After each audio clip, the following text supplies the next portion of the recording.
Hi everyone, good morning. আজকে সকালবেলায় কেন কি জানি আমার ঘুমই ভাঙছিল না। মনে হচ্ছিল যত ইচ্ছা তত ঘুমাই। তো কিছু তো করার নেই, ঘুম থেকে তো উঠতেই হবে। তাই ১ম এ ফ্রেশ হয়ে আমি চলে গেলাম ছাদে আমার গাছেদের জন্য। কারণ গাছ লাগিয়েছি, গাছের তো যত্ন করতেই হবে। তাই গাছেদের একটু জল দিয়ে দিলাম। তারপর কিছুক্ষণ পরে আমি নিচে চলে আসলাম। কয়েকটা বোতল আমি ফ্রিজে ভরে দিলাম। কারণ এখন তো গরম পড়েছে, ঠান্ডা জল তো মাস্ট সবারই জন্যই।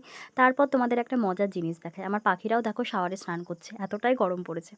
ওদেরকে আমরা শাওয়ারে স্নানই করাই। আমরা কেন শুধু একা করব? তারপর ওদেরকে স্নান করানোর পর আমি এই পাতাটা নিয়ে আসলাম। এই পাতাটার নাম আমার ঠিক মনে নেই। তোমরা জানলে আমাকে কমেন্ট করে বলো। এই পাতাটার রান্না একটা দিদিভাইয়ের বাড়িতে খেয়েছিলাম। আমার তো খুবই ভালো লেগেছিলো, তাই মাকে রান্না করতে বলেছিলাম। তারপর আমি স্নান-টান করে এসে আমার টুকটাক যা কাজ আমি সেগুলো একটু করে নিলাম। আমার বিছানাটা একটু পরিষ্কারভাবে আমি ঝেড়ে নিলাম। এবং জিনিসগুলোকে আমি একটা সুন্দর জায়গায় রেখে দিলাম। কারণ অপরিষ্কার বিছানা আমি আগেই বলেছি আমার একদমই পছন্দ না। তারপর এগুলো করার পরে আমি আমার গোপু সোনাদের সেবা দিয়ে দিলাম। কারণ আজকে একাদশী ছিল, তাই ফলের সেবাটাই দিয়েছিলাম। তো আজকের মতো এটুকুই। তোমরা ভালো থেকো। আবার দেখা হবে পরের ভিডিওতে।